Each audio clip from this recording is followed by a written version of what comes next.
नमस्कार साथियों, स्वागत है आपका हमारे YouTube channel digital study Ajmer में। मैं रोशन पढ़ा रहा हूँ आपको राजस्थान का भूगोल, जिसमें हम चर्चा करेंगे आज भूगोल सामान्य की कि किस प्रकार से हिकेटियस ने भूगोल की खोज की थी। वे अन्य भूगोल के जनकों के बारे में हम आज इसमें चर्चा करेंगे। कल हमने बात की थी अक्षांश व देशांतर रेखाओं की, आगे भी हम अक्षांश व देशांतर रेखाओं की बात करेंगे। लेकिन जान लेते हैं इससे पहले कि भूगोल की उत्पत्ति कैसे, क्यों और क्यों किसके द्वारा की गई थी। तो भूगोल की परिभाषा हम देख लेते हैं कि पृथ्वी तथा उस पर रहने वाले जीवों व प्राकृतिक पर्यावरण के बीच का पारस्परिक संबंध ही भूगोल है। तो भूगोल, जो कि अंग्रेजी में भूगोल को ज्योग्राफी कहा जाता है, इस शब्द की उत्पत्ति सर्वप्रथम कहाँ से हुई? तो एक ग्रीक भाषा का शब्द है ज्योग्राफिया, इससे ही ज्योग्राफी की उत्पत्ति हुई है। इस शब्द को कहने का काम एरिस्टोस्थेनेज ने किया है। भूगोल से संबंधित फैक्ट हम कुछ जान लेते हैं कि भूगोल का जनक हिकेटियस को कहा जाता है। जैसे कि अब ये सब जानते कि हिकेटियस को भूगोल का पिता भी कहा जाता है, जनक भी कहा जाता है, इत्यादि सब चीज़ें हिकेटियस से संबंधित है।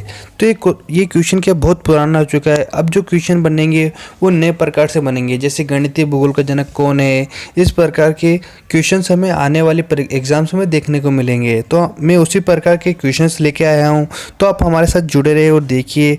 बात कर लेते हैं, हिकेटियस को भूगोल का जनक इसलिए कहा जाता है क्योंकि 6ठी शताब्दी में भूगोल को क्रमबद्ध रूप से हमारे सामने प्रस्तुत किया।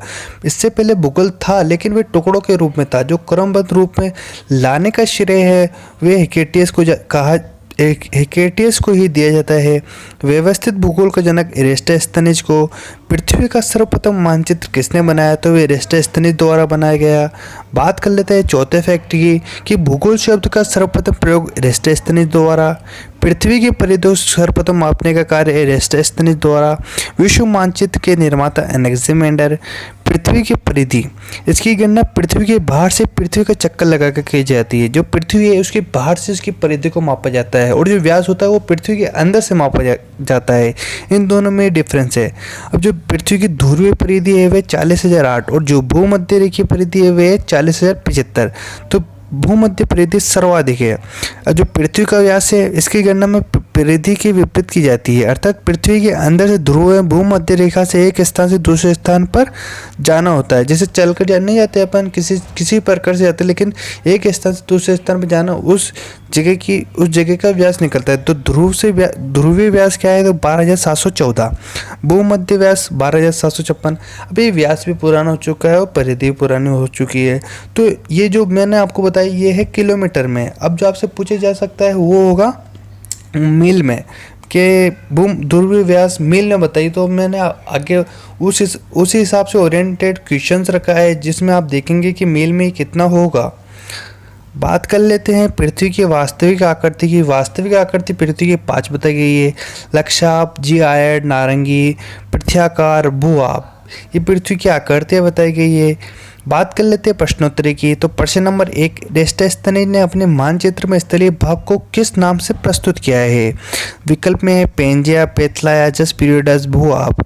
तो एरिस्टोस्थेनेज ने सर्वप्रथम विश्व का मानचित्र बनाया है। उसमें इसने पेंजिया स्थलीय भाग को व जलीय भाग को पेथलाया कहा है। ऑप्शन ए इसका राइट आंसर हो जाएगा कि पेजिया है वे स्थलीय भाग को एरिस्टोस्थेनेज ने अपने मैप में दर्शाने का कार्य किया है।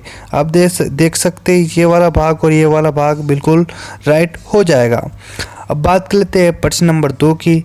पृथ्वी का ध्रुवीय व्यास मील में कितना है? जैसे कि मैंने आपको बताया था कि मील में पूछा जा सकता है, आपसे पूछ लिया है मील में कितना व्यास है। तो मील में हो जाएगा 7,900।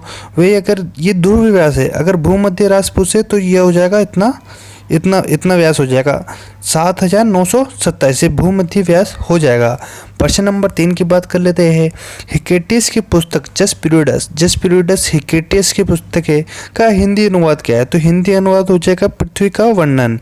ये जसपीरियडस है हिकेटियस की पुस्तक, उसका हिंदी अनुवाद हो जाएगा पृथ्वी का वर्णन। बात कर लेते हैं प्रश्न नंबर 4 की।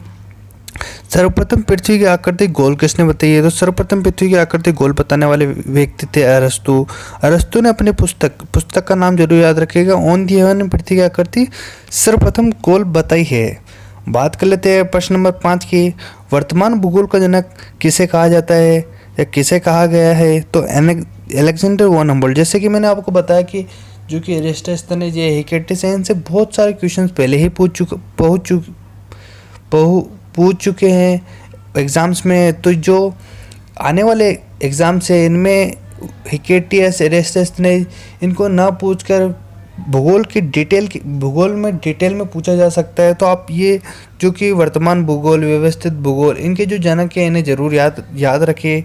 अब बात कर लेते हैं प्रश्न नंबर 6 की, भौतिक भूगोल का जनक किसे कहा गया है? तो भौतिक भूगोल का जनक पोलिडोनियम को कहा गया है। गणितीय भूगोल का जनक किसे कहा गया है? तो गणितीय भूगोल का जनक एक व्यक्ति को नहीं बल्कि दो व्यक्ति, थेल्स व एनेक्सिमीटर को कहा गया है। बात कर लेते हैं प्रश्न नंबर 8 की। प्रश्न नंबर 8 है, भारत के मानचित्र के रचनाकार कौन है? भारत के मानचित्र के रचनाकार है विलियम लेप्टन व जॉर्ज एवर्सन। बात कर लेते हैं प्रश्नों की, आर्कटिक वर्ग पर कुल कितने देश है? आर्कटिक वर्ग एक नया क्वेश्चन है। ये क्वेश्चन वैसे तो मैं आपको बता देता हूँ अक्षांश व देशांतर से संबंधित है, लेकिन कुछ मैंने इसमें ये 2 प्रश्न डाल दिए क्योंकि इसके बारे में हम कल डिटेल में चर्चा करेंगे। तो यहाँ पर ऑप्शन आ बिल्कुल सही हो जाएगा। बात कर लेते हैं 8 देश स्थित है। बात कर लेते हैं प्रश्न नंबर 10 की, विश्व के सबसे शांत अक्षांश कौन सी है? उत्तरी 49 डिग्री उत्तरी अक्षांश विश्व की सबसे शांत अक्षांश रेखा है। ये कनाडा व अमेरिका के बीच सीमा साझा करती है। यहाँ से 4 जो कि झीलें होती है वे निकलती है और एक अमेरिका से मिशिगन निकलती है, वो पूर्णतः अमेरिका से निकलती है। बाकी 4 सुपीरियर हेरान वगैरह यहाँ से निकलने का कार्य करती है। तो आपको ये वीडियो सेक्शन कैसा लगा हमें कमेंट में ज़रूर बताएं। यदि ये सेक्शन आपको पसंद आया तो लाइक करें, चैनल पर नए हैं तो सब्सक्राइब करें। धन्यवाद। शेयर करना ना भूलें, अपने सभी मित्रों के पास इसे ज़रूर भेजें और अपने प्यार हमारे ऊपर ऐसे ही बनाए रखें। धन्यवाद। जय हिंद, जय भारत।